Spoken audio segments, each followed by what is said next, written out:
ይቺ ምስኪን ተማሪ ደሃ በመሆኗ በክፍሏ ተማሪዎች ብዙ በደል ይደርስባታል። ያደገችው ማደጎ ቤት ውስጥ ሲሆን ነገር ግን እሷ የማታውቃትና ሀብታም ቤተሰብ ያሳደጋት መንታ እህት ነበራት። እስኪ አብረን የሁለቱም መንትዮች ታሪክ እንመልከት። በታሪካችን መጀመሪያ ላይ በህፃናት ማሳደጊያ ውስጥ የምትኖረውን ዩሚ የምትባል ልጅ እናያለን። ዩሚ በትምህርት ቤቷ የክፍሏ ተማሪዎች ከባድ ጭቆናዎች ይደርሱባት ነበር። አንዲት ሶን የተባለችው የክፍሏ ተማሪም የልደቷ ቀን በጓደኞቿ አማካኝነት የተዘጋጀላትን ሰርፕራይዝ ለማየት አይኗን ተሸፍና እየተንቀሳቀሰች መሄድ ትጀምራለች። ዩሚን አንበርክከዋት ነበርና የሶን ጓደኞች ሰርፕራይዙ ዩሚን እንደፈለገች እየቀጠቀጠች እንድትፈነጥዝ መሆኑን ይነግሯታል። ስለሆነም አናቷ ላይ እንቁላል እየሰበሩ እሱ ላይ ደግሞ ዱቄት ይነሰንሱባታል። በመቀጠልም በጣም የሚሸት የታሸገ የአሳ መረቅ ያፈሱባታል። ዩሚ ግን የሚደርስባትን የዕለት ተዕለት ጭቆና ቻል አድርጋ ልብሷን ትቀይርና የምትወደውን ትምህርት ለመከታተል ወደ ክፍሏ ተመልሳ ትገባለች። ሆኖም ግን ሰውነቷ በጣም ይሸት ነበርና አጠገቧ የነበሩት የክፍሏ ተማሪዎች ገለል ብላ እንድትቀመጥ ትዕዛዝ ይሰጧታል። ከክፍለ ጊዜው መጠናቀቅ በኋላ አስተማሪዋ ዩሚን ተጠራትና እያስቸገራት ያለው ማን እንደሆነ እንድትነግራት ትጠይቃታለች። ዩሚ ግን ምንም አለመናገርን ትመርጣለች። አመሻሹ ላይ ዩሚ ከመኖር አልፋ የተለያዩ ስራዎችን ወደምትሰራበት የማደጎ ቤት ታመራለች። እዛ የሚገኙትን የተለያዩ ህፃናትም ልክ እንደ እናት በፍጹም እንክብካቤ ትይዛቸውና ትሳሳላቸው ነበር። ራጂን የተባለችውን ህፃን ሌላ ልጅ እንደመታች ዩሚ በሰማች ጊዜ በንዴት ተሞልታ ወደ ህፃኑ ቤት ታመራለች። ለልጁ እናት ጉዳዩን ካስረዳቻት በኋላም በአስቸኳይ ራጂንን ይቅርታ እንዲጠይቃት ትጠይቃለች። የአቋሟ መጽናት የተመለከተው ልጅም ህፃኗን በሚገባ ይቅርታ ይጠይቃታል። በመቀጠልም ዩሚ ህፃኗን አዝላት ወደ ማደጎ ቤቱ ይመለሳሉ።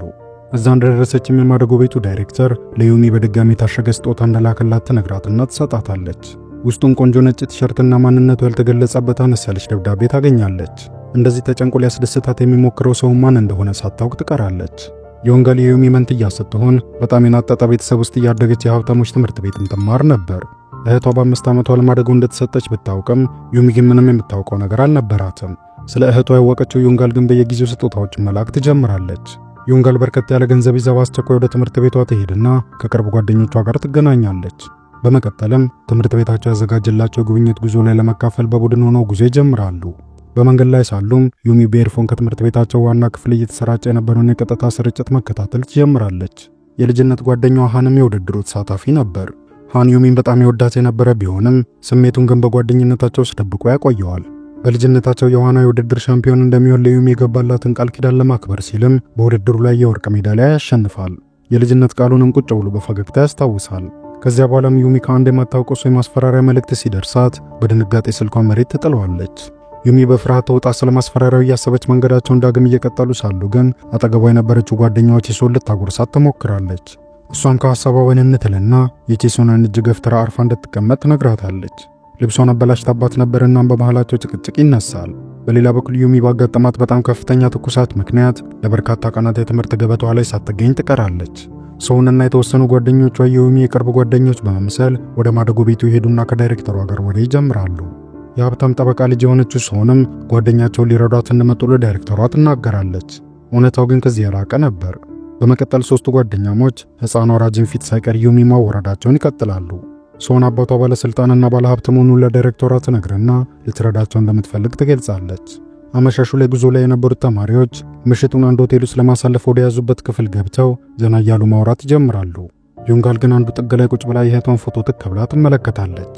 ከዚያም የደረሳትን የጽሑፍ መልእክት አንብባ ፈጥና ትወጣለች።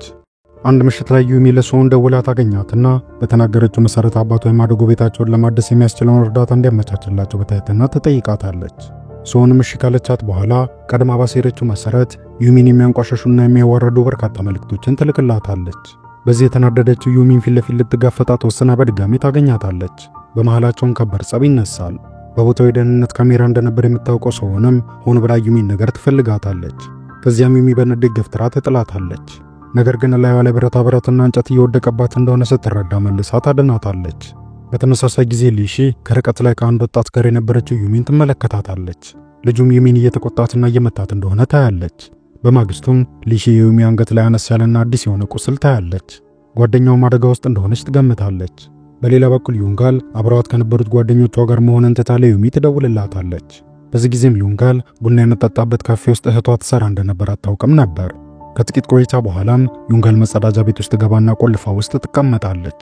አፍታም ሳይቆይ ግን መብራቱ ይጠፋና አንድ ሌላ ሰው የነበረችበት መጸዳጃ ቤት ውስጥ ይገባል። ዩንጋል እንደተሰወረች ያስተዋሉት ጓደኞችም ወዲያው ፍለጋ ይጀምራሉ። መጸዳጃ ቤቱን ሳይቀር ቢፈትሹትም ግን ሳያገኟት ይቀራሉ። ስልኳም ከአገልግሎት ውጪ ይሆናል። የዮንጋል እህትም ይህን ስትሰማ እየተጣደፈች ወደ ቦታው ለመሄድ መንገድ ትጀምራለች። ወዲያው ግን ከባድ የመኪና አደጋ ይገጥማታል። የፍቅረኛውን ሁኔታ የሰማው ሃንም በተመሳሳይ ተጨንቆ ያለማቋረጥ ሊደውልላት ይሞክራል። የዋና ውድድሩ ላይ ላለመሳተፍ የሚወስንና ውሃ ውስጥ ሳይዘል ይቀራል። የድርጊቱም አባቱን ቅር ያሰኘዋል። ከተወሰኑ ቀናት በኋላ ሶሆን ከወላጆቿ ጋር በመሆን የትምህርት ቤታቸው አስተዳደር ጋር ትሄዳለች። እናትየውም ዩሚ ልጇን አላግባብ እንደደበደበቻትና ጉዳት እንዳደረሰችባት ለአስተዳደሩ ነግራ ትከሳለች። ዩሚ ግን ክሱን አልቀበልም በማለት ጥፋተኛ እንዳልሆነች አስረድታ ይቅርታም ለማለት ተወሰናለች። በዚህ የተነሳም ከትምህርት ቤቱ ትሰናበታለች። ዩሚ እቃዋን ለመሰብሰብ ወደ ክፍሏ በገባችበት ጊዜም ሶሆንና ጓደኞቿ ለመጨረሻ ጊዜ በድጋሚ እየደበደቡ ያሰቃዩዋታል። ሁሉንም ነገርን በስልካቸው ይቀርጹታል። በሌላ በኩል የዮንጋል እናት ልጇን ያለመታከት ለ10 ቀናት ያህል ብታፈላልጋትም ልጇን ማግኘት ሳትችል ትቀራለች። የአፋልጉኝ ወረቀት ለመንገደኞች እየሰጠች እርዳታቸውን ብትለምንም ማንም ከቁብ ሳይቆጥራት ይቀራል። ከቀናት በኋላ ግን የዮንጋል እናት ድንገተኛ ስልክ ይደወልላትና ልጇ ሆስፒታል እንደሆነች ይነገራታል። እሷን ፈጥና ወደዛው ታመራለች። ተኝታ የነበረችው ልጅም አጠገቧ በነበረው ቲሸርት የተነሳ ልጇ ዮንጋል እንደሆነች ተረድታ ስቅስቅ ብላ አጠገቧ ሆና ማልቀስ ትጀምራለች። ነገር ግን ልጅቷ በደረሰባት ጉዳት የተነሳ ጊዜያዊ የማስታወስ ችሎታዋን ያጣችው ዩሚ ነበረች። ዩሚም እናትየውን ማስታወስ ይሳናታል። ነገር ግን እናትየው የጭንቅላት ጉዳት ደርሶባት ነው ብላ ተደመደመና ለጊዜው ሆስፒታል ውስጥ ክትትል እያደረገች እንድትቆይ ትነግራታለች። ከተወሰኑ ጊዜያት በኋላም ሶሆን ሆስፒታል ውስጥ ሄድና ዩሚን ጸጉሯን መጎተት ትጀምራለች። እናትየው ይሄን ስታይ ተበሳጭታ መጣ ሶሆንን ትቆጣታለች። ዩሚ በአዲስ ስምና ማንነት ህይወቷን እንደ አዲስ ትጀምራለች። አንድ ቀን ሆስፒታል አልጋዋ ላይ ያለችም በመስኮቱ በኩል በገመድ ላይ ተንጠልጥሎ የነበረው ጎንግ የተባለ ልጅ ሊያዋራት ይሞክራል። እሷ ግን ፊት ተነሳዋለች። ወዲያው ግን ጎንግ ወደ ታች ተምዘግዝጎ ይወድቃል።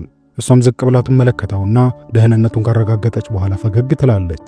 ጎንግም አብሯት ተማሪ እንደነበር ትረዳለች። ጎንግ ትምህርት ቤት ከተመለሰ በኋላ ዮንጋልን ሆስፒታል ውስጥ እንዳያት ለጓደኞቿ ይነግራቸዋል።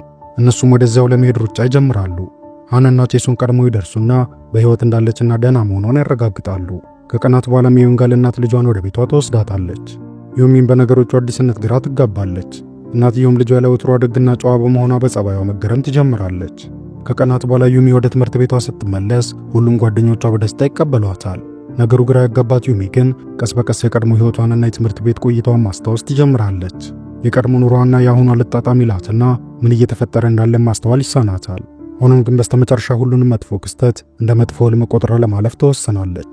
አጠገቧ የነበረችው እናቷም በነበራት ትርፍ ጊዜ ሁሉ አብራት በመሆኗ ከሷ ጋር በመሆን ጭንቀቷን ለመርሳት ትሞክራለች። አዲሶቹ ጓደኞቿ ሁሉ ጊዜ አብራት በመሆን ጊዜ ባያሳልፉም ሙሉ በሙሉ ከሷ ጎን አልነበሩም። በተለያዩ አጋጣሚዎች ዮንጋልን አግልለው ለብቻቸው ፓርቲ የሚወጡባቸው በርካታ ጊዜያት ነበሩ። አንድ ቀን ዩሚን የሚዘዋት ፓርቲ ይወጣሉ። ከዚያም ሊሺ ለመክፈል ስትሞክር ያለ ፍቃድ ከቤት ስለወጣች እናቷ ካርዱን እንዳዘጋጅባት ትረዳለች። ከትንሽ ቆይታ በኋላም ፓርቲው ላይ የነበሩት ተማሪዎች በሙሉ ወደ ጣቢያው ወሰዱና የጠፋውን የባንክ ካርድ የወሰደው ማን እንደሆነ እንዲናገሩ ይደረጋሉ። አንዱ መርማሪም ሴት ተማሪዎቹ እየዋሹ እንደሆነ እርግጠኛ ይሆንና ጫና አድርጎ ሊያወጣጣቸው ይሞክራል። ልክ በዚያ ቅጽበት ግን የልጆቹ የክፍል አስተማሪ ይመጣና በሱ ኃላፊነት ሁሉንም ይዟቸው ይወጣል። ከጥቂት ቆይታ በኋላም ዩሚና ሊሺ ተቀምጠው ባስ እየጠበቁ ሳሉ ዩሚ ቀረብ ብላ ልታዋራት ትሞክራለች። ሊሺ ግን ዮንጋል ከዚያ ቀደም እንዴት በሚያሳቅቅ መልኩ ታናገራትና ታንቋሸሻት እንደነበር አስታውሳ ፊት ተነሳታለች። በማግስቱ ዩሚ እንቅስቃሴ ለማድረግ አስባ በጠዋት ሳይክሏን ይዛ ከቤት ትወጣለች። በሯ ላይም ከሃን ጋር ትገናኛለች። እሱም አብሯት መሄድ እንደሚፈልግ ገልጾ ይከተላታል። ነገር ግን በፊት አርፍዳ የምትነሳውና ስፖርት የሚባል ነገር የማትወደው ዮንጋል በቅርቡ ባመጣቸው እንግዳ የሆነ ጸባይ ግር መሰኘት ይጀምራል። ወዲያው ግን ምንም ማስታወስ እንደማትችል ሲታወሰው ከልጅነቷ ጀምሮ አብራ አደገው እንደሆነና ስለሷ ሁሉንም ነገር የሚያውቅ የቅርብ ጓደኛዋ እንደሆነ ይነግራታል። አንድ ቀን አዲሷ ዩሚ የክፍሏን ሎከር ለመክፈት ስትሞክር በሚስጥር ቁጥሮች ተቆልፎ ታገኘዋለች። ነገር ግን ቁጥሩን ማስታወስ ይሳናታል። እሷ ምን አይነት ሚስጥር በውስጡ ቢኖረው እንደዛ አጥብቃ እንደደበቀችው በማሰብ ራሷ ትጸጸታለች። ካፍታ በኋላም አንድ መርማሪ ፖሊስ ወደ ክፍላቸው ይገባና ሎከሩን እንድትከፍተው ትዕዛዝ ይሰጣታል። እሷም ሞክራ እንዳልተሳካላት ትነግረዋለች። በዚህ ጊዜም ጎንግ ይመጣና የሎከሩን ቁልፍ በወንበር መጥቶ ይሰብረዋል። ውስጡም የሊሺ እናት የወርቅ ጌጣጌጦችን ያገኛሉ። በዚህ ጊዜም ሊሺ ፈጠን ብላ ዮንጋል ራሷ ሰርቀው እንደሆነ ለፖሊሱ ጠቆም ታደርጋለች። ምንም ማስታወስ የማትችለው ዩሚን በድንጋጤ ቆማ ትቀራለች። ከዚያም ሃን ከመቀጽበት ከተፊልና እጇን ይዞ የጎተተ ወደ ውጪ ይወስዳታል። ከዚያም ስለተፈጠረው ነገር ምንም እንዳትጨነቅ ነግሮ ሊያረጋጋት ይሞክራል። ሃን ዮንጋልን ገለል ወዳለ ቦታ ወስዷት እውነት የጓደኛዋ እናት ንብረት የሆነውን ሀብል ሰርቀው እንደሆነ ይጠይቃታል። እሷን ፈጽሞ እንደዛ እንደማታደርግና እንዴት የሷ ሎከር ውስጥ እንደተገኘ ሁሉ እንደማታውቅ ትመልስለታለች። የዮንጋልን ንጽህና የማኑት ጓደኞቿም ወደ ትምህርት ቤቱ ተመልሰው የተፈጠረውን ነገር ማጣራት እንዳለባቸው ይስማማሉ። የትምህርት ቤቱ ርዕሰ መምህርና የክፍል ኃላፊያቸውም ከሊሺና እናቷ ጋር ስለ ክስተቱ ውይይት ይጀምራሉ። ሊሺም ዩንጋል ስትሰርቅ ያደገች ልጅ መሆኗን ገልጻ በእርግጠኝነት የእናቷን ሀብል የወሰደችው እሷ እንደሆነች ትናገራለች። በተጨማሪም ምንም ሌላ ወሬ እንደማትፈልግ ተናግራ ከቢሮ ትወጣለች። እናትየውን በተመሳሳይ ትጮህባቸዋለች። በዚህ ጊዜ ግን ዩንጋል ያለማቋረጥ ለሊሺ የጽሑፍ መልእክት እየጻፈችላት ስለተፈጠረው ነገር ተገናኝተው እንዲወያዩ ትጠይቃታለች። በነጋታው ጠዋት ዩንጋልና ሃን በድጋሚ ተገናኝተው ወክ ማድረግ ይጀምራሉ። ቆም ብለው እያወሩ በነበሩበት ወቅትም ሃን የዩንጋል አንገት ላይ የነበረው ጠባሳ ለመኖሩን ያስተውልና ይጠይቃታል። እሷም አንገቷ ላይ ምንም ነገር እንዳልነበርና ህመም እንደማይሰማት ስትነግረው ሃን ግር መሰኘት ይጀምራል። በመቀጠልም ዩንጋል ትምህርት ቤታቸው ውስጥ ገለል ያለ ስፍራ ትፈልግና ብቻዋን ለመሆን ትወስናለች። ነገር ግን አፍታም ሳይቆይ ጎንግ ያገኛትና ሰላም ብሏት አጠገቧ ይሄዳል። ከዚያም ከቀናት በፊት ላሳያት መጥፎ ባህሪ ይቅርታ ይጠይቃታል። ዩንጋል በአንድ ወቅት ጎንግን ተወደውና የፍቅር ግንኙነት እንዲጀምሩ ብትጠይቀውም ጎንግ ግን ስሜቷን በሚጎዳ መልኩ ጥያቄዋን ውድቅ አድርጎባት እንደነበር ይፋ ይሆናል። ጎንግ የትምህርት ቤታቸው ርዕሰ መምህር ልጅ መሆኑን ያስታውሳትና ያን እውነታ ግን ሌላ ማንም የሚያውቅ ሰው እንደሌለ ነግሯት ፈጽሞ ለማንም እንዳትናገር ያስጠነቅቃታል። ዩንጋልም የጎንግን ንግግር ሙሉ በሙሉ ማመን ይከብዳታል። የትምህርት ቤቱ ርዕሰ መምህርና የክፍል ኃላፊያቸው የሀብሉን ሌባ አንድ በአንድ ተማሪዎችን በማናገር በድጋሚ ለማጣራት ይወስናሉ። ተማሪዎቹም ይህን ሲሰሙ እርስ በርስ መጠራጠር ይጀምራሉ። በተፈጠረው ነገርም ሁሉም ይበሳጫሉ። ከተመካከሩ በኋላም ሊሺ ዘንድ ሄዱና ስለ ክስተቱ ይቅርታ ጠይቀዋት በእርግጥ የእናቷን ሀብል ማን እንደሰረቀ እስካሁን ማወቅ አለመቻላቸውን ገልጸው ሌላ ሰው ከመጎዳቱ በፊት ክሱን በዚሁ እንድታቆሙ ይጠይቋታል። ሊሺ ከክፍል ጓደኞቿ አንሳ መታየት ስለማትፈልግ በተደጋጋሚ የተለያዩ ዕቃዎችን ከእናቷ ትሰርቅ ነበር። ይህን እውነታ ግን ማንም አያውቅም ነበር። ጓደኞቿም እውነት እንደ ጓደኛ ሳይሆን ከነሱ በታች አድርገው ይቆጥሯት ስለነበር ሁልጊዜ በዛ ላይ ቅሬታ ነበራት። አመሻሹ ላይም ሊሺ ደበቅ ብላ ክፍላቸው ትገባና ሎከሯን መክፈት ትጀምራለች። ልክ በዚህ ጊዜ ግን ዩንጋል ከተፍ ይልና ጓደኛዋ ሆን ብላ ልታጠምዳት እንደሞከረች ትረዳለች። ለምን ያን ድርጊት እንደፈጸመች ስትጠይቃትም ሊሺ ምን ያህል እንደምትጠላት ገልጻ ልክ እሷን ያሰቃየቻትን ያህል በተራዋ መከራዋን እንድታይ የተበቀለቻት እንደነበር ትነግራታለች።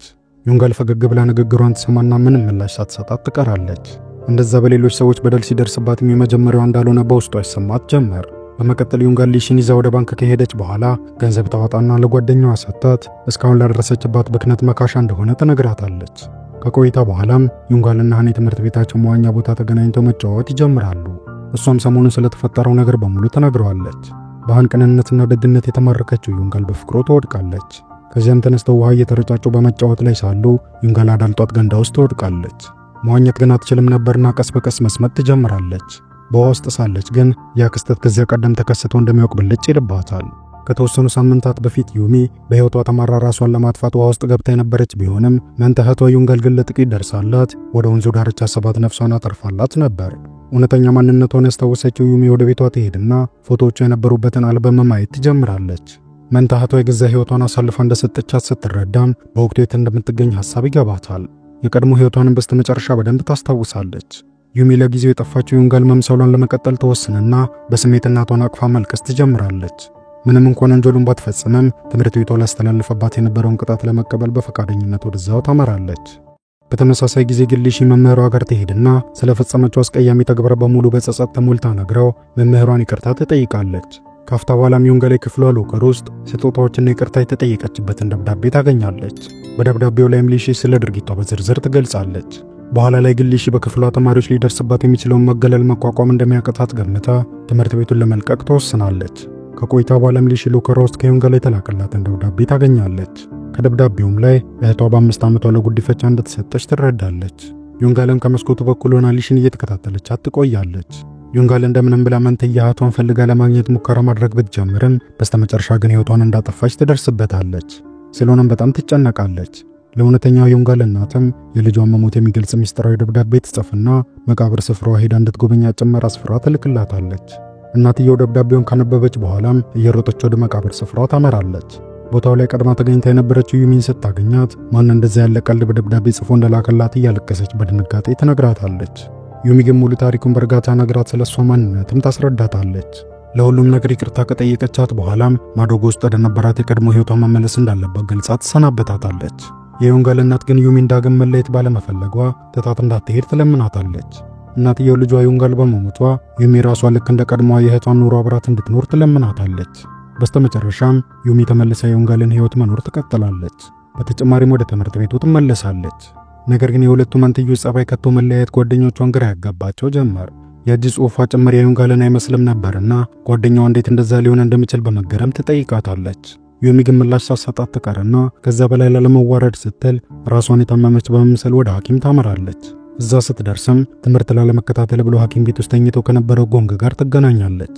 ቁጭ ብለውም ጥቂት ይጨዋወታሉ። ዩሚ ተመልሶ ወደ ክፍሏ እየሄደች ሳለች ግን ከአስተማሪዋ ጋር በድንገት ትገናኛለች። ነገር ግን ሁለቱም በተመሳሳይ ማንነቱ ከማይታወቅ ሰው ጥሩ ትውስታዎችን ብቻ እንዲያስታውሱ የሚገልጽ አጭር የጽሑፍ መልእክት ይደርሳቸዋል። ዩሚ ወደ ክፍሏ ስትደርስም ተማሪዎቹ ሰብሰብ ብለው ስለ አንዲት ታዋቂ ተዋናይት እያወሩ ትሰማለች። ይቺ ተዋናይትም የጎንግ እናት ነበረች። ነገር ግን ማንም ይህን እውነት አያውቅም ነበር። ተኝተው የነበረው ጎንግ ከዛ በላይ ንግግራቸውን መታገስ ሲሳነውና በንዴት ተነስቶ አጠገቡ የነበረውን ተማሪ ገፍትሮ ይጥለዋል። በመሃላቸውም በጣም የከረረ ጸብ ይነሳል። ጎንግን ማስቆም የምትችለው ብቸኛዋ ሰው ዩሚ ብትሆንም አጠገቡ ሲደርስ ግን ጎንግ ሳያያት ገፍትሮ ይጥላታል። እሷም እጇን ክፉኛ ትመታለች። ጎንግ ያደረገውን ማመን ተስኖት በራሱ ተጸጽቶ ቆሞ ይመለከታል። በዚህ ቅጽበት ግን አንከተፍ ብሎ ዩሚን ሊያረጋጋት ይሞክራል። የዩንጋል ጓደኞች አሁን ድረስ አንገቷ ላይ የነበረው ጠባሳ ለመኖሩን በማስተዋላቸው ይቀርቧት የነበረው ጥርጣሬ በተሞላበት ሁኔታ ነበር። አመሻሹ ላይ የትምህርት ቤቱ ርዕሰ መምህር ልጁን ቤት ውስጥ ይጠራውና በድርጊቱ እንዳፈረበት ገልጾ ይቆጣዋል። ጎንግ ግን ምንም ጥፋተኝነት ሳይሰማው እንደውም አባቱ ከእናቱ ጋር በመለያየቱ ምክንያት ከአንድ ወላጅ ጋር ስላደገ ጸባዩ እንደዛ ሊበላሽ እንደቻለ ይነግረዋል። ከዛ በላይ መከራከር ባለመፈለጉም አባቱን ጥሎት ይወጣና ዩንጋልን ለማግኘት ይሄዳል። በመቀጠልም ጎንግ ኃላፊነት ለጎደለው ድርጊቱ ከልቡ ይቅርታ ይጠይቃታል። ከዚያም ይዞት የመጣውን ሳይክል መንዳት ለማመዳት ጀመር። በዚህ ጊዜ ማን ከርቀት ሆኖ እየተመለከታቸው ነበርና በውስጡ ቅናት ቢጤ ይሰማዋል። አንድ ልጅ እያሉ ቃል በገባላት መሰረት ያሸነፈው ሜዳሊያ ሊያሳያት መጥቶ ነበር። ነገር ግን ከጎንግ ጋር የነበራቸውን ቅርርብ ሲመለከት ተበሳጭቶ በቀጥታ ወደ ቤቱ ያመራል። ከዚያም በድጋሚ የዩንጋል ቤት ይሄድና ሜዳሊያውን ደጃፉ ላይ አስቀምጦት ይመለሳል። ዩሚ ወደ ቤቷ እየገባች ሳለችም ሃን ያስቀመጠው ሜዳሊያ ደጃፏ ላይ ታገኘዋለች። በጽሑፍ መልእክት ምስጋናዋን ከገለጸችለት በኋላም የሞተችው መንትያ እህቷን ይወዳት እንደነበር ታረጋግጣለች። በማግስቱ ጠዋትም መምህራቸው አንዲት አዲስ ተማሪ ክፍላቸውን ልትቀላቀል እንደሆነ ለሁሉም ይነግራቸዋል። ወንዶቹም በደስታ ልጅቷን ለማየት መጠባበቅ ይጀምራሉ። ነገር ግን ልጅቷ ሰውን እንደሆነች ዩሚ ስትመለከት በድንጋጤ ክው ትላለች። ሰውን እንዴት አድርጋ ታሰቃያት እንደነበርም ዩሚ በድጋሚ ታስታውሳለች። ሰውን ገና በመጀመሪያው ቀን ከሁሉም ጋር ለመግባባት ብትሞክርም ዩሚ ግን እንዳይነቃባት በመፍራቷ ቀኑን በሙሉ ሳታገኛት ትውላለች። ማታ ላይ ዩሚ ከቤቷ ሆና ታሪኳን በድረገጽ ላይ የጻፈች ሳለች የበፊት አሳዛኝ ህይወቷ ከፊቷ ድቅን ይልባትና ያስጨንቃታል። ልክ በዚህ ቅጽበት ግን ሰውን እንገናኝ የሚል መልእክት ለዩንጋል ትልክላታለች። በቀጣዩ ቀን ዩሚ ተቻኩላ መጽሐፍት ቤታቸው ትሄድና ማታ ላይ መልእክቱን የላከችላት ልጅ የጻፈችው ቁጥር የሚገኝበትን መጽሐፍ ፍለጋ ትጀምራለች። ሰውን ዩንጋልን ከጓደኞቿ ጋር ተቀምጣ ስታያት ዩሚና ዩንጋል አንድ ሰው እንደሆኑ እርግጠኛ ትሆናለች። ዩሚን በህይወት እንዳለች ለማረጋገጥ ትወስናለች። ስለሆነም አንድ ቀን የዩንጋል ጓደኞች ሁሉም በተሰበሰቡበት ልታዋረዳት ትወስናለች። ሰውን በስልኳ ዩንጋልን ለመቅረጽ እየሞከረች ሳለች ጎንግ ይመጣና ስልኳን ያስጥላታል። እሱ እየተቆጣት ሳለም የዩንጋል ጓደኞች ቀረብ ብለው ለምን ዩንጋልን ነገር እየፈለገቻት እንደሆነች እንድትነግራቸው ይጠይቋታል። ካፍታ በኋላ ሁሉም ወደ ክፍላቸው ይመለሳሉ። ሰውንም ወደ ዩንጋል ጠጋ ብላ ይቅርታ ትጠይቃታለች። እሷ ግን ይቅርታዋንም ሳትቀበል ዳግመኛ ልታናገራት እንደማትፈልግ ግልጽ ታደርግላታለች። ቀጥሎ ዩንጋል ትምህርት ቤት ውስጥ ተክዛው እያረገች ሳለች ካጠገቧ የሚገኘው ክፍል ውስጥ እየወጣች ከነበረች ልጅ ጋር ትገናኛለች። ከዚያ በኋላም ዩንጋል በጣም ደንግጣ እየሮጠች ወደ ቤቷ ትሄድና እህቷ በካርቶን ያስቀመጠችው መረጃ ትከፍተዋለች። የእህቷን ዕውቀትና ትውስታዎች በመጠቀም በድጋሚ ወደ መጽሐፍት ቤት ሄዳ ትክክለኛውን መጽሐፍ ፈልጋ ታገኛለች። እንዲያም ሆኖ ግን መረጃው አልሟላ ይላታል። አመሻሹ ላይ ዩንጋል ገለል ያለ ስፍራ ላይ ከሃን ጋር ትገናኛለች። ሚስጥሩን ከሱ መደበቅ ፈጽሞ ስለከበዳትም ልትነግረው ትወስናለች። ነገር ግን አኳኋኑን መገመት የማይቻለው ሃን ምን ሊላት እንደሚችል ትገምትና መጨረሻ ደቂቃ ላይ መልሳ ሐሳቧን ትቀይራለች። በቀጣዩ ቀንም ሲሆን ሆን ብላ አሳቻ ቦታ ላይ ዩንጋልን ትጠብቃትና በአንድ ወቅት የቀድሞ ትምህርት ቤቷ ውስጥ ራሷን መከላከል ያልቻለች አንዲት ደካማ ልጅ ሕይወቷን እንዳጣች በስላቅ ትነግራታለች። ዩሚና ዩንጋል አንድ መሆናቸውን የጠረጠረችው ሲሆን ሆን ብላ ነገር መፈለጓን ትቀጥላለች። ዩሚ ኮስተር ብላ ያንቋሸሸች ምላሽ ብትሰጣትም ተስፋ ያልቆረጠችው ሲሆን ግን እየገፈተረች ትጎነትላት ጀመረች። ልክ በጥፊ ልትመታት ስትል ግን ጎንግ ይመጣና ያስቆማታል። ዩንጋልን በስተመጨረሻ መንትያ እህት እንደነበራትና ሞቷንም እንደምትበቀልላት ነግራት ትሄዳለች። በዚህ ጊዜም ጎንግ በምን ምክንያት እንደተጣሉ ከዩሚ ለመስማት ይፈልግና ተከትሏት ይጠይቃታል። እሷ ግን እያለቀሰች ደረጃ ላይ ተቀምጣ ምላሽ ሳትሰጠው ትቀራለች። እሱም ይረዳትና ሌላ ችግር ውስጥ እንዳትገባ ከሶን እንድትርቅ ይመክራታል። ከዚህ ክስተት በኋላም ሶን ወደ አንዷ የዩንጋል ጓደኛ ዘንድ ትሄድና ወደ እሷ ሳይድ እንድትመጣ የተለያዩ መደለያ ሐሳቦችን ታቀርብላታለች። ከቆይታ በኋላም ዩሚ ከዚች ጓደኛዋ ጋር ትገናኛለች። ፈጽሞ ከሶን ጋር መቀራረብ እንደሌለባት ስትመክራት ግን ጓደኛዋ ትበሳጭና ቅናት ነው ወይ እንደዚህ የሚያደርግሽ ስትል ትጠይቃታለች። ቀጠለችናም ሶን አንድ የፊልም ድርጅት ያለው አጎት እንዳላትና በሷ አማካኝነትም የተዋናይነት ድርሻ እንደምታስገኝላት ስለገባችላት ቃል ትነግራታለች። በዚህ የተነሳም ልክ እንደ ሰውን እቅድ የሁለቱ ጓደኛሞች ግንኙነት እየሻከረ መምጣት ይጀምራል። ሃን ዩንጋል የሆነ ነገር እየደበቀችው እንዳለች እርግጠኛ ይሆንና ሁሉንም ነገር እንድትነግረው ይለምናታል። እሷም ያን ውሸት እስከ መቼ ድረስ እንደምትችለው መጠራጠር ትጀምራለች። በዚህ መሃልም ከራሷ ጋር የከረረ ጸብ ውስጥ ትገባለች። በማግስቱ ሁሉም ተማሪዎች ስለ አንዲት ሕይወቷ ስላለፈ ምስኪን ተማሪ ታሪክ በድረገጽ ላይ ያነበቡትን መረጃ እዛው ክፍል ውስጥ እያሉ መለዋወጥ ይጀምራሉ። ልጅቷም የሞተችው በክፍሏ ተማሪዎች በደረሰባት ጭቆና አማካኝነት እንደሆነ ይደርሱበታል። ቀጥሎም ሰውን ጎንግ ዘንድ ትሄድና ዩንጋል እውነት የምትለውን ሰው እንዳልሆነች ትነግረዋለች። በቀላሉ የሁለቱን እጅ ጽሑፍ በማመሳከር እውነታውን ማረጋገጥ እንደሚችልም ታሳውቀዋለች። ጎንግም የተባለውን ለማረጋገጥ ዩንጋልን በሌላ ስም ይጠራታል። እሷም ልክ እንደገመተው ትዞርለታለች። በዚህ ጊዜም በጣም ይደነግጥና እጇን እየጎተተ ከትምህርት ቤቱ ይዟት ወጥቶ አብረው ባስ ውስጥ ይገባሉ። በመንገዳቸውም ላይ በእውነተኛ ስሟ እንዲጠራት የምትፈቅድለት የመጀመሪያው ሰው እንዲሆን ይለምናታል። ማታ ላይ ዩንጋል እንዴት አድርጋ ከሃን ጋር መታረቅ እንዳለባት ስታሰላስል ታመሻለች። ጠዋት ላይም ልክ እንደ በፊቱ ሳይክሏን ይዛ ወጣ መንገድ ላይ ተጠብቀው ጀመረች። ሃን ግን ፊት ነስቷት ያልፋል። ዩንጋል እያለቀሰች ስሙን ትጣራና እንዲያናግራት ትለምነዋለች። በስተመጨረሻም እሺ ይላትና አብረው ተቀምጠው ይጨዋወታሉ። በቀጣዩ ቀንም ዩንጋል ለባብሳ ወደ ትምህርት ቤት ለመሄድ ትዘጋጃለች። ነገር ግን መንታ እህቷ ጸጉሯን እንደምትለቅጠው እሷም እንደዛው ታደርጋለች። ትምህርት ቤት ውስጥ ዩንጋል ከሶን ጋር ትገናኛለች። ያለ ወትሯም ኮስተር ብላ ነገር ፍለጋውን የማታቆም ከሆነ ሌላ ጣጣ ውስጥ እንደምትገባ ነግራት ትዝትባታለች። ምንም እንኳን የሶን አቤቱታ ልክ ቢሆን ራሱ በምንም አይነት መልኩ ማረጋገጥ እንደማትችል ትነግራትና አርፋ እንድትቀመጥ በድጋሚ ታስጠነቅቃታለች። ወደ ክፍላቸው ከተመለሱ በኋላም መምህርታቸው የባለፈው ጉዟቸውን መሰረት ያደረገ አጠር ያለ ጽሑፍ እንዲጽፉ የቤት ሥራ ትሰጣቸዋለች። ዩንጋል በወቅቱ የተነሱትን ፎቶ ስትመለከት ግን ራሷን ለማጥፋት ከመሞከሯ በፊት እንዳጋጣሚ ሆኖ ፎቶ ውስጥ እንደገባች ታስተውላለች። አመሻሹ ላይም ከቴሌ በርካታ የስልክ ልውውጦች የተከናወኑበትን ዝርዝር ቁጥሮች ታገኛለች። ከሁሉም ግን ለየት ያለውን አንድ ቁጥር ታስተውልና ደውላ ልጅቷን ለማግኘት ትወጣለች። ልጅቷም የምትማረው ዩንጋል የምትከታተልበት ትምህርት ቤት ነበር። ሶን በዩሚ ስልክ ለዚህች ልጅ መልእክት ልካ ማታ ላይ እንዲገናኙና በመሃላቸውም ጸብ እንዲነሳ አድርጋ ነበር። የዩንጋል አንገት ላይም ጠባሳ ሊፈጠር የቻለው በጸቡ ጊዜ ልጅቷ ገፍትራ ስትላት ነበር። ከብዙ ሐሳብ በኋላም ዩንጋል ሃንን ከልቧ እንደምትወደው እርግጠኛ ትሆንና ልታገኘው ትወጣለች። ተቀምጠው ምግብ እየበሉ ሳሉ ግን ከምግቧ ውስጥ ካሮቱን ለቅማ መጣል ትጀምራለች። ሃንም ያድርጊቷ ትንሽ ግር ያሰኘዋል።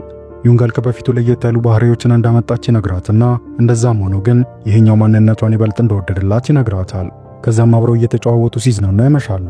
በስተመጨረሻ ደክሟቸው ቁጭ እንዳሉ ግን የዩንጋል ክርን ላይ ጠባሳ ያይና ከየት እንደመጣ ይጠይቃታል።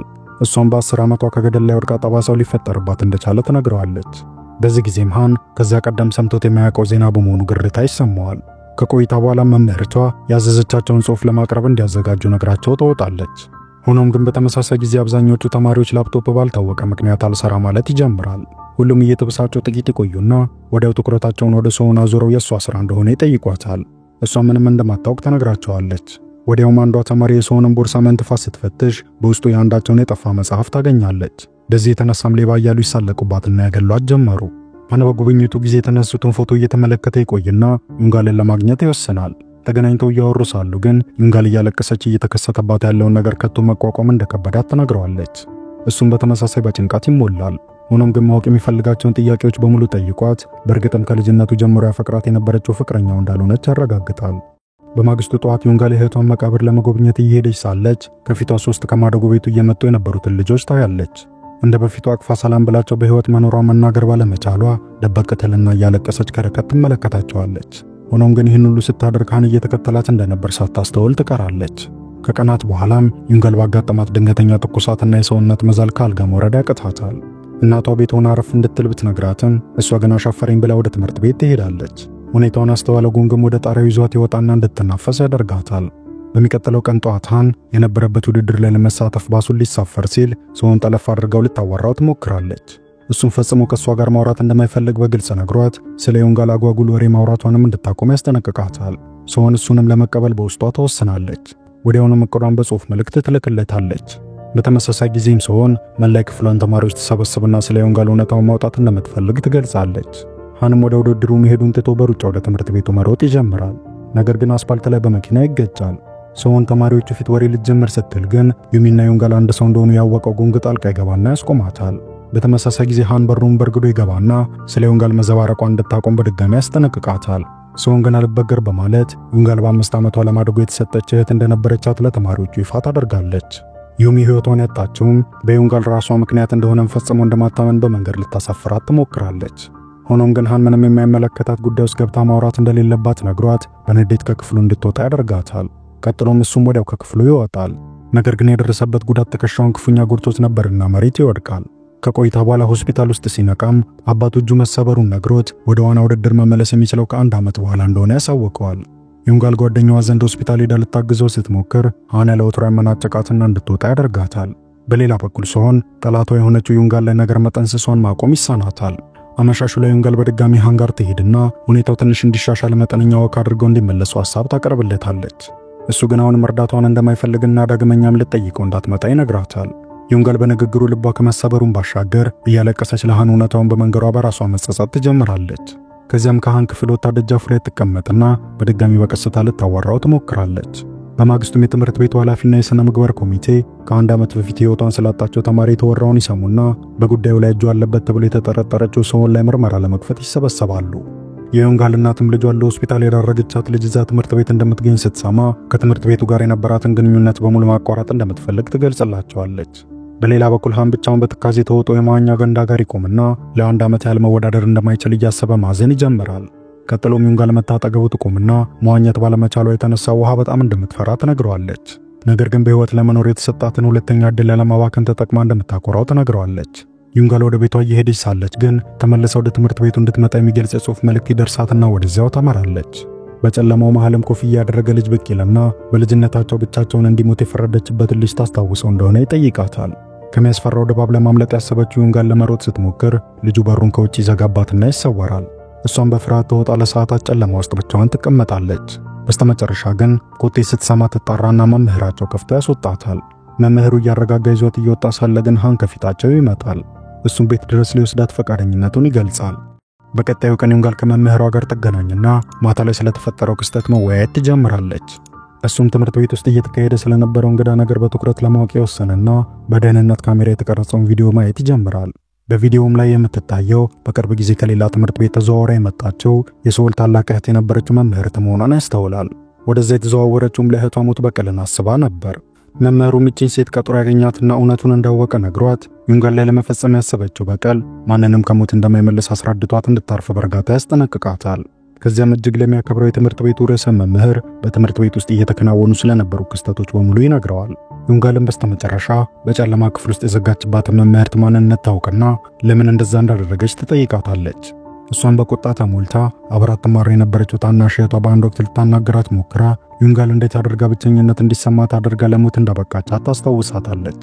በመቀጠልም ዩንጋል ሃንን ታገኘውና በድጋሚ ጓደኛሞች እንዲሆኑ ትጠይቀዋለች። ከዚያም በደስታ ሲጫወቱና ሲያወሩ ይውላሉ። በኋላ ላይ ማደጎ ቤት እያለች የተሰጣትን ሜዳሊያ እንደማስታወሻ ትሰጠዋለች። ዩንጋል ወደ ቤቷ ከተመለሰች በኋላ ከእናቷ ጋር በመሆን አዲስ ሕይወት ለመጀመር ወደ ሌላ ከተማ ለመጓዝ ዕቃዎቿን ማዘጋጀት ትጀምራለች። እናትየው የተንኳኳውን ቤታቸውን በር ለመክፈት ስትሄድ ግን እውነተኛ ልጇ ዩንጋል በሕይወት ቆማ በሩ ላይ ታገኛታለች። እሷም በእርጋታ እህቷ በቀድሞ ትምህርት ቤቷ ይደርስባት የነበረውን ጭቆና ስትከታተል እንደቆየችና በስተመጨረሻም ሕይወቷን ልታጠፋ ስትል ያዳነቻት እሷ መሆኗን ትገልጻለች። እንዲሁም ሀብታም ቤተሰቧ ውስጥ የነበራትን ሕይወት አሳልፋ ልትሰጣት ወስና እንደነበርም ለእናትየው ታስረዳታለች። በኋላ ላይ እህትማማቾቹ እያወሩ ምሽቱን አብረው ያሳልፋሉ።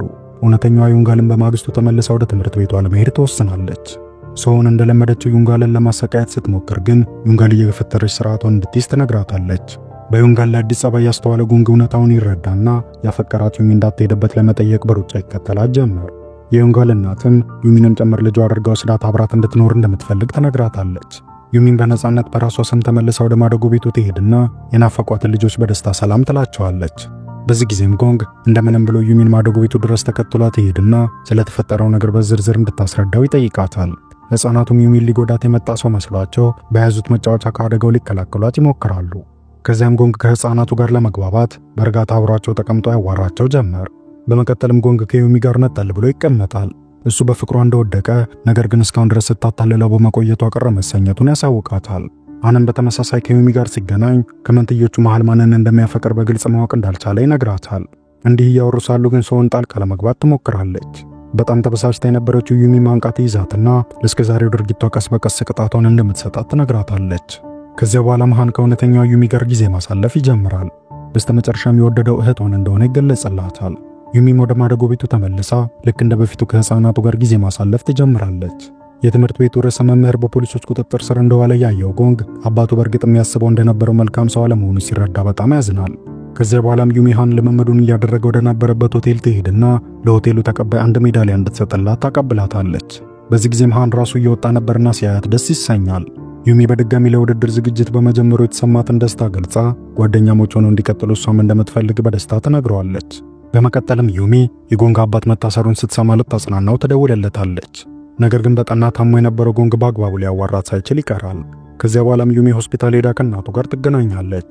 በዚህ ጊዜም ዩሚ የጎንግን ጤና ወደ ነበረበት ለመመለስ እሷም የተቻላትን እንደምታደርግ ቃል ትገባላታለች። በዚሁም መሰረት ጎንግ በአጭር ጊዜ ውስጥ ከሆስፒታል መውጣት ይችላል። አብረው እራት ከበሉ በኋላ ጎንግ ዩሚን ቤቷ ድረስ ይሸኛትና ምንም እንኳን እሷም መውደዷን ቢጠራጠርም እሱ ግን በድጋሚ ፍቅሩን ይገልጽላታል። በዚህ ጊዜም ፍቅሩን ሊገልጽላት ከርቀት ሆኖ ሲጠብቃት የነበረው ሃን ያያቸውና በሐዘን ይዋጣል። በነጋታው ሁለቱ ወንዶች ይገናኙና ዩሚን በተመለከተ ስላላቸው ስሜት በግልጽ ይወያያሉ። ከዚያም ሃን ዩሚ ዘንድ ሄድና ፍቅሩን ይገልጽላታል። እሷም ማለትሯ እንግዳ የሆነ ስሜት ይሰማታል። በመቀጠልም ሁለቱም ወጣቶች ከልባቸው የሚወዱት እህቷን እንደሆነ በጥርጣሬ ትነግረዋለች። ዩንጋል ቀስ በቀስ ከጎንግ ጋር ጊዜ ማሳለፍ ስትጀምር እየወደዳት እንደመጣ ትረዳለች። እሷም ልቧን ትከፍትለት ጀመረች። አመሻሹ ላይ እህትማማቾቹ ሰሞኑን በሁለቱም በኩል ሲፈጠር ስለነበረው ክስተት ሲወያዩ ያመሻሉ። በስተመጨረሻም አብረው ትምህርት ቤት በመሄድ ስለ ሁሉም ነገር እውነታውን ለመናገር ይስማማሉ። በቀጣዩ ቀን መምህራቸው በሰራው ከባድ ስህተት ምክንያት ስራውን ለማቆም እንደተገደደ ለተማሪዎቹ ይነግራቸውና ዕቃውን ይዞ ይወጣል። መኪናው ጋር ሲደርስ ግን ተማሪዎቹ በሙሉ እንዲበረታ የሚገልጽ ቆንጆ መልእክቶችን እንደለጠፉለት ይመለከታል። በመቀጠልም ዩሚ ተማሪዎቹ ፊት ትወጣና ስለተፈጠረው ነገር በሙሉ ተናግራ እስካሁን ድረስ እህቷን መስላ ለቆየችባቸው ጊዜያት ይቅርታ ትጠይቃቸዋለች። ሶንም ከዚህ ቀደም በሷና በጓደኞቿ ሲደርስባት የነበረውን በደል የሚያሳየውን ቪዲዮ ለተማሪዎቹ ይፋ አድርጋ ዳግም ልትጎዳት እንዳቀደች እየተናገረች ተቀርባት ጀመረች።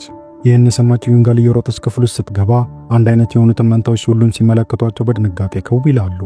ዩንጋልም ኮስተር ብላ በአስቸኳይ ያን ቪዲዮ እንድታጠፋው ለሶን ተነግራትና እየጎተተች ይዛት ትወጣለች። በተመሳሳይ ጊዜ ዩሚ በፊት ይደርስባት ከነበረው ጭቆና አንስታ እንዴት የማስታወስ ችሎታዋን እንዳጣችና እንዴት እህቷን ለመሆን እንደተገደደች በዝርዝር ትናገራለች። ሶን በገዛ ፈቃዷ ቪዲዮን ማጥፋት እንደማትፈልግ የተረዳችው ዩንጋል ጸጉሯን እየጎተተች በኃይል ተደበድባትና ሐሳቧን ልታስቀይራት ትሞክራለች። ስለ ድርጊቷ የዘባረቀችውን በስልክ እንደቀረጸቻት አሳይታትም እስር ቤት መግባት ካልፈለገች ከሷም ሆነ ከእህቷ ርቃ አርፋ እንድትኖር ታስጠነቅቃታለች። ከዚህ በኋላም ዩሚ ለአፍታ ያህል ከሃን ጋር ተቀምጣ ታወራለች። እህትማማቾቹም ከእናታቸው ጋር ይወያዩና ትምህርት ቤት ለመቀየር ይወስናሉ። ጎንግ ስለዚህ ውሳኔያቸው ሲሰማ እንደምንም ብሎ ሌላ መፍትሄ መፈለግ እንዳለባቸውና ስለነሱም የፍቅር ግንኙነት የሆነ ነገር ማድረግ እንዳለባቸው ተበሳጭቶ ለዩሚ ነግሯት ይሄዳል። በመቀጠልም ሰውን ዩሚን ታገኛትና ዳግም እንደማታስቸግራት ቃል ትገባላታለች። ሆኖም ግን ለስካሁኑ ይቅርታ መጠየቅ እንደማትችል ትገልጻለች። በመቀጠልም ዩሚ ከሃን ጋር ትገናኛለች። እሱም በድጋሚ ፍቅሩን ይገልጽላታል። ዩሚ ምን ማድረግ እንዳለባት ግራ ትጋባና እንድታስብበት ጊዜ እንዲሰጣት ትጠይቀዋለች። እሱም እንደምትወደው አሊያም እንደማትወደው በወሰነች ጊዜ እንድትመልስለት የወርቅ ሜዳሊያውን ይሰጣታል። ከ6 ወራት በኋላ ዩሚ ወደ ትምህርት ቤቷ ትሄዳለች። ጎንግም አባቱ ከእስር ከወጣ በኋላ ይቅር እንዳለውም ትረዳለች። ከዚያም ባስ ውስጥ የነበረው ሃን ጀርባ ትሄድና ፍቅሯን ለማረጋገጥ በአንድ ወቅት የሰጣትን ሜዳሊያ በድንገት ትሰጠዋለች። ለዓመት ያህል ውጭ ቆይታ የመጣችው ዩንጋልም በስተመጨረሻ ወደ ሀገሯ ተመልሳ ከጎንግ ጋር የፍቅር ግንኙነታቸውን አጠንክረው ይጀምራሉ። ፊልሙም እዚህ ጋር ይጠናቀቃል። ከዚህ ቀጥሎ በምስሉ ላይ የምትመለከቱትን ምርጥ ፊልም ተጋበዙልኝ። እንደዚህ አይነት ጸዴ ፊልሞች ሲለቀቁ እንዲደርሷችሁ ቪዲዮውን ላይክ፣ ቻናሉን ደግሞ ሰብስክራይብ በማድረግ የደወል ምልክቷን ማብራት እንዳይረሳ።